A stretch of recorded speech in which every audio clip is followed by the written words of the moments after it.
Hello anh em nhé, hôm nay mình lại tiếp tục giải thêm một bài lead code nữa. Hôm nay mình sẽ giải bài số 226 Invert Binary Tree, đảo ngược một cái cây nhị phân. Ở đây chúng ta có một cái cây và vì cây này là cây nhị phân nên là với mỗi node nó sẽ có nhiều nhất là hai node con. Nó có thể không có node con, nó có thể có một node con, nhưng nó có nhiều nhất là hai node con tại vì nó là một cây nhị phân. Với cái bài này chúng ta phải đảo ngược cái cây nhị phân này lại. Có nghĩa là sao? Mình lấy ví dụ với mỗi một node, ví như ở đây là node số 4. Mình có cây con bên trái và cây con bên phải. Việc của mình là phải đảo ngược hai cái cây con này lại. Nhưng đó là chúng ta mới đảo ngược một node thôi. Chúng ta phải làm như vậy cho tất cả các node ở trong cái tree này. Thì nó chỉ đơn giản như vậy thôi. Để giải quyết cái bài toán này, mình sẽ dùng thuật toán DFS. DFS là một thuật toán tìm kiếm theo chiều sâu. Ở đây chữ D này có nghĩa là depth, có nghĩa là chiều sâu. Mình thường dùng DFS để tìm kiếm một node, hoặc là mình cũng có thể dùng DFS để mình duyệt qua tất cả các node ở trong một cái tree hoặc là trong cái cây. Ok, để mình nói rõ hơn nhé. Đầu tiên, DFS là gì? Như mình đã nói, DFS là một thuật toán tìm kiếm theo chiều sâu. Mình lấy ví dụ, mình có một cái cây này, root node của nó là tại số 4. Mình muốn tìm một node số 6 ở trong cái cây này. Vậy thì mình sẽ dùng DFS để mình tìm cái node này. Ý tưởng của DFS là mình ưu tiên đi sâu xuống để tìm cái node đó. Nếu như mình đi sâu xuống theo một đường mà mình không tìm được cái node nào thì mình quay trở lại, mình đi đường khác. Mình bắt đầu từ node số 4. Mình ở đây mình có hai đường đi bên trái, đi bên phải. Mình sẽ ưu tiên đi bên trái trước. Mình duyệt qua node số 2. Node số 2 này không phải là node mình đang cần tìm. Mình tiếp tục đi sâu xuống. Mình sẽ ưu tiên đi sâu xuống bên trái trước nhé. Lúc này mình lại duyệt qua node số 1. Và lúc này mình đã hết đường. Mình không còn đường để đi xuống tiếp được nữa.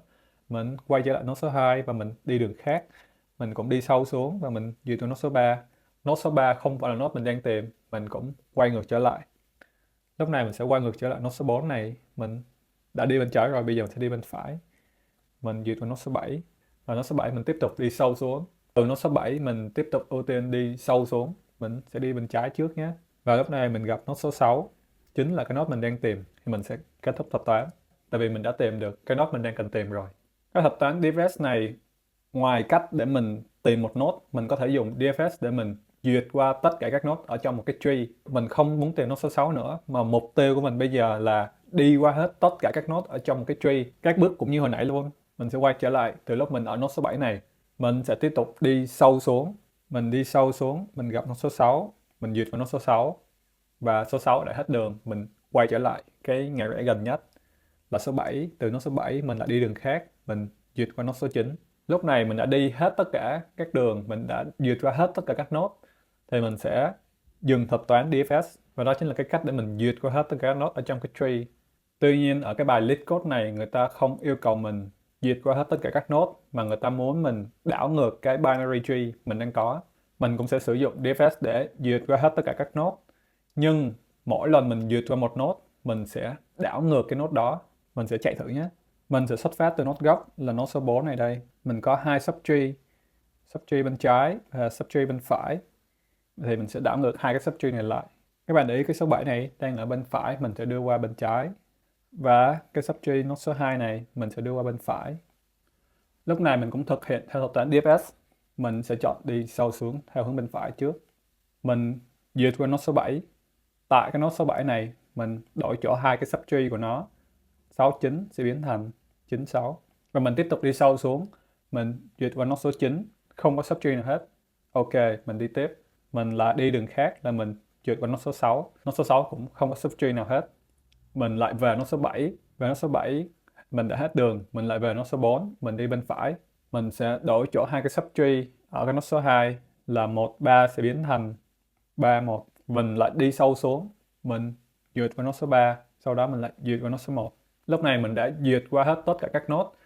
Và tại mỗi node mình đã đảo ngược cái node đó. Lúc này mình sẽ kết thúc thuật toán và trả về cái root node là trả về ở đây.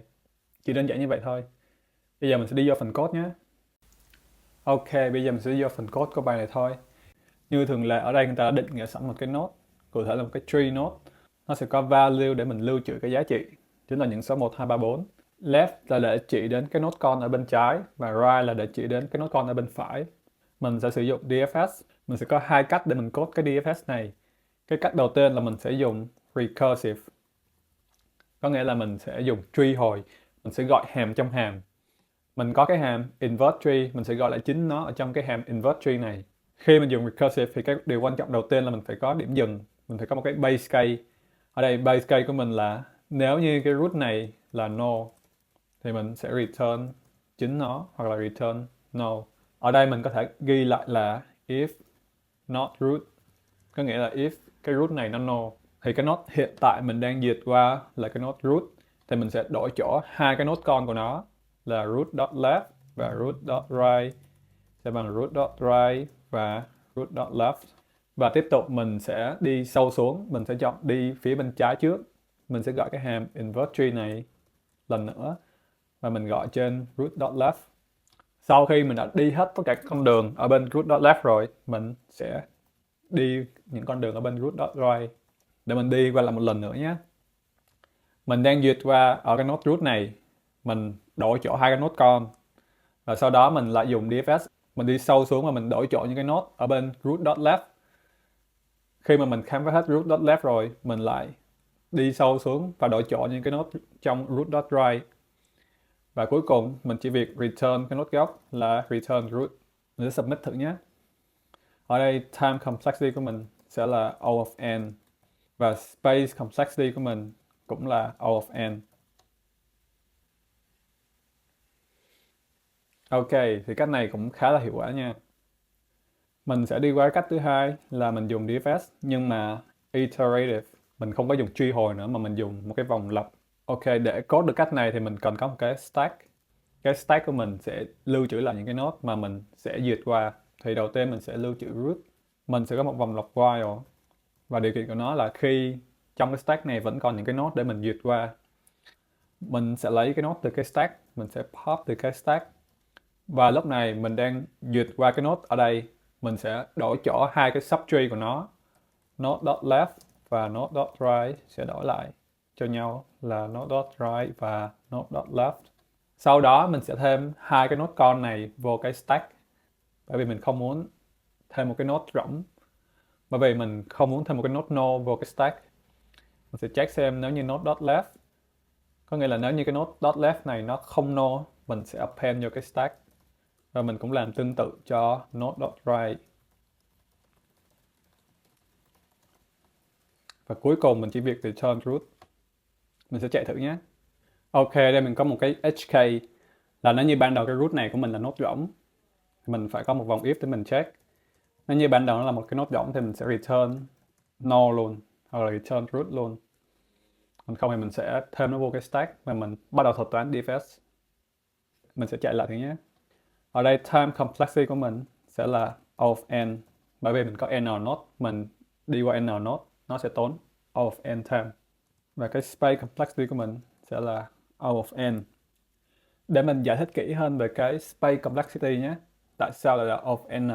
Ở đây mình sử dụng cái stack. Câu hỏi đặt ra là cái stack này nó sử dụng nhiều nhất là bao nhiêu phần tử? Số lượng node nhiều nhất có thể có trong stack là độ cao của cái cây này. Độ cao của cái cây được tính bằng từ node gốc cho tới một cái node leaf dài nhất. Ví dụ như ở test cây này, độ cao của cây là 3. Nhưng mà cái cây này nó cân bằng, nó được phân bố. Mình lấy một cái trường hợp khác, ví dụ như trường hợp số 4 này. Ở trong đây nó có n node và cái n node này nằm trên một đường thẳng. Vậy thì lúc này cái stack của chúng ta có nhiều nhất là n node. Tại vì nó cũng bằng với độ cao của cây mà. Nên là chung quy lại cái space complexity sẽ là O of n. Ok, và bây giờ mình sẽ submit thử nhé. Ok, và đây cũng là một cái solution rất là hiệu quả. Cảm ơn các bạn đã xem. Nếu như các bạn có bình luận gì cứ comment ở bên dưới, mình sẽ đọc bình luận của các bạn. Hẹn gặp lại các bạn lần sau.